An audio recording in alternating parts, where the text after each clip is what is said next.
दीक्षा एक प्रकार का उपदेश होता है। जब एक शिक्षक आपको रास्ता दिखाता है और आप उस रास्ते पर चलते हैं। शिक्षक सिर्फ आपको सोचना सिखाता है और फिर आप अपने लिए सोचना शुरू करते हैं। आप इस दुनिया से संबंधित मुद्दों को अपने आप समझने लगते हैं। आप अपने लिए सोचना शुरू करते हैं।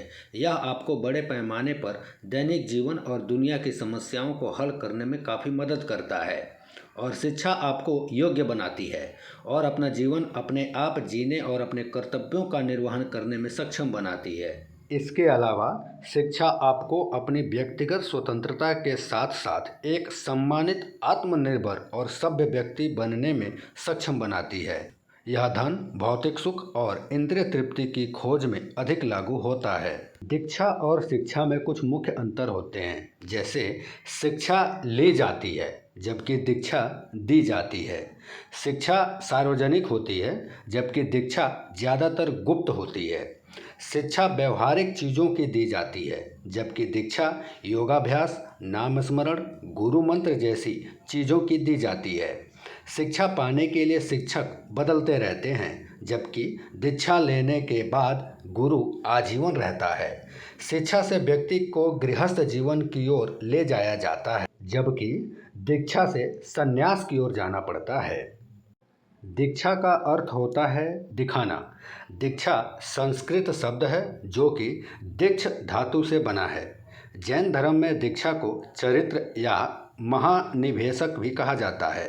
दीक्षा एक पवित्र जैन प्रथा है जो जैन धर्म का पालन करने वाले व्यक्ति की तपस्वी यात्रा को दर्शाती है। दीक्षा के बाद व्यक्ति मठवासी जीवन में प्रवेश कर लेता है और खुद को सांसारिकता से अलग रखता है। शिक्षा एक संस्कार है और आजकल यह औपचारिक रूप से कई शिक्षण संस्थानों में प्रवेश प्राप्त कर हासिल की जाती है, जबकि दीक्षा शिक्षा प्राप्त करने के बाद किसी गुरु के माध्यम से प्राप्त होती है। जीवन कौशल विकास के लिए आजकल विभिन्न क्षेत्रों में औपचारिक शिक्षा ग्रहण करने के बाद अथवा डिग्री कोर्स पूरा करने के कुछ समय पहले सुनिश्चित मेंटर के सानिध्य में सुनिश्चित अवधि में हासिल की जाती है। वास्तविक परिस्थितियों में प्रवेश से पहले दीक्षा प्राप्त करने और दीक्षित होकर सफलता सुनिश्चित हो सकती है, इसलिए यह एक तरह से गुरु मंत्र की भांति भी कही जा सकती है। दीक्षा एक प्रक्रिया होती है गुरु द्वारा किसी छात्र को दीक्षित करने की। पहले गुरु किसी योग्य शिष्य को चुनता है जो उनकी शिक्षा को पाने के योग्य हो। इसका सूत्र उन्हें अपने गुरु द्वारा प्राप्त होता है।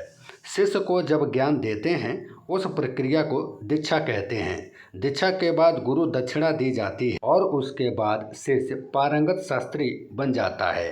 दीक्षा केवल एक गुरु मंत्र नहीं होता, बल्कि दीक्षा देने के बाद शिष्य और गुरु के बीच का संवाद भी होता है।